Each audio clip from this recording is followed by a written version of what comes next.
আসসালামু আলাইকুম সবাইকে। সবার কী অবস্থা? আশা করছি সবাই ভালো আছেন। যাই হোক, প্রতিবারের নেই সমসাময়িক কোনো রাজনৈতিক বা দেশের বা দেশের প্রাসঙ্গিক কোনো বিষয় নিয়ে কথা বলতে আসি। এরই হিসাবে এই অ্যাডক কমিটি নিয়ে কথা বলতে চাচ্ছি, বাংলাদেশ ক্রিকেট নিয়ে। ক্রিকেট নিয়ে আমার তেমন একটা অভিজ্ঞতা নাই, যদিও আমি আমার পছন্দের খেলা ক্রিকেট।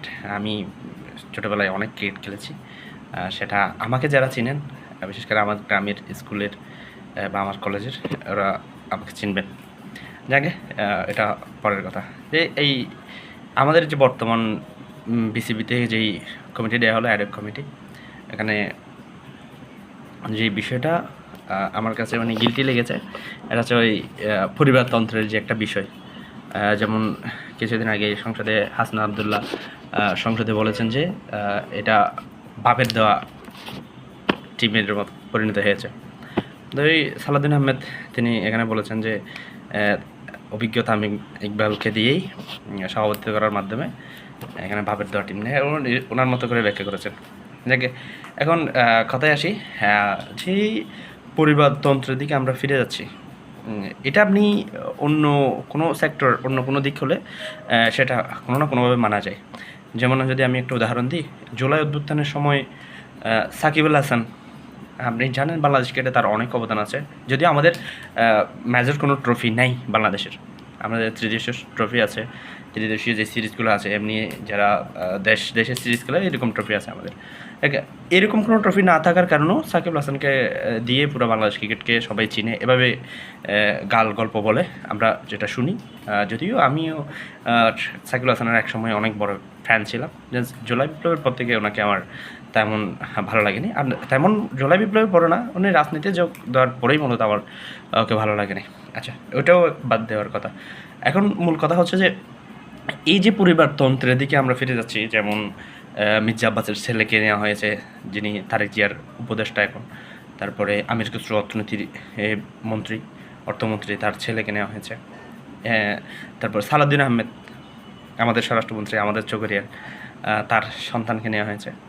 এইরকম করে আপনি বাংলাদেশ ক্রিকেট বোর্ডকে সাজালেন।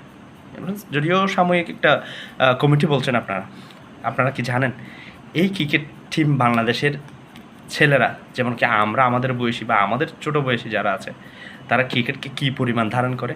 এই যে আমরা জুলাই বিপ্লবের সেই অনেক কথা বলতে বলতে যে জিনিসগুলো আমাদের সামনে আসে, আমরা কিন্তু সাকিবুল হাসানকে দেশে আসতে দিই নাই এখন অবধি প্রায় 2 বছর। এই সাকিবুল হাসানকে বাংলাদেশ ক্রিকেট টিমে আনার জন্য কত মানুষ আন্দোলন করতেছে জানেন? ওই মানুষগুলো কিন্তু কি জুলাই আন্দোলনে অংশগ্রহণ করেছে।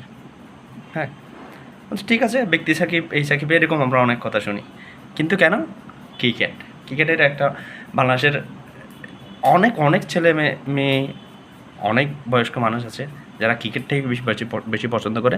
বিশেষ করে আমরা ফুটবলের প্রতি তেমন একটা আকৃষ্ট হই না বাংলাদেশ ফুটবলের প্রতি, যদিও এখন ফুটবলে অনেক ভালো করছে আমরা দেখি। তো এই ক্রিকেট নিয়ে আমাদের যে চিন্তাধারা, যেমন বাংলাদেশ ক্রিকেটে তেমন একটা সফলতা আমরা দেখি না। এই যে কয়েকটা ম্যাচ হয়, অমুক দেশের সাথে সিরিজ চলে, তমুক দেশের সাথে সিরিজ চলে, এরকম সিরিজগুলো দেখি, এখানে আমাদের ভরাডুবি। আপনি জানেন এই ভরাডুবির জন্য কী পরিমাণ যে গালি দেয় মানুষ? এই যে কিছুদিন মিঠুন, এর কী কথাগুলো চলে আসছে।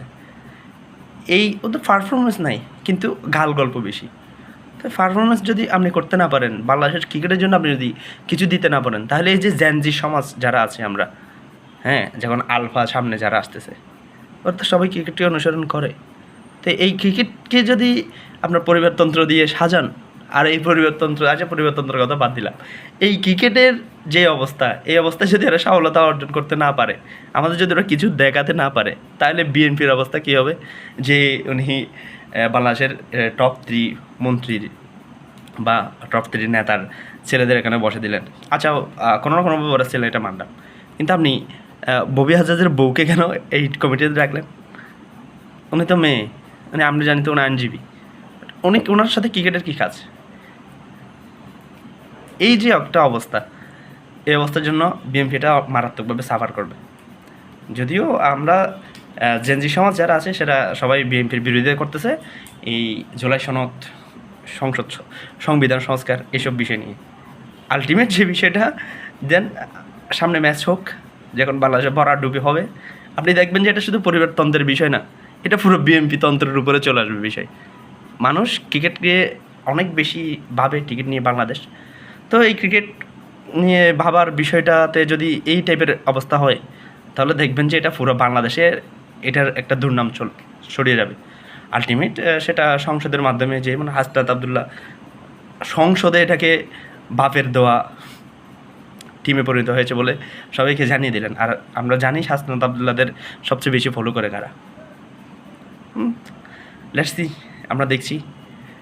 কিন্তু আমার কাছে আমার কাছে এই জিনিসটা মনে হচ্ছে যে আপনারা আমাদের যত যাই বোঝান না কেন, এই যে জেনজি সমাজ, এই জেনজি সমাজগুলোই আমরা যেটা চাচ্ছি, মানে বিএনপি এই করতেছে বলে আমরা অনেকে উস্কাই দিচ্ছি বা কোনো কিছু আমরা আদায় করার জন্য সব বলছি।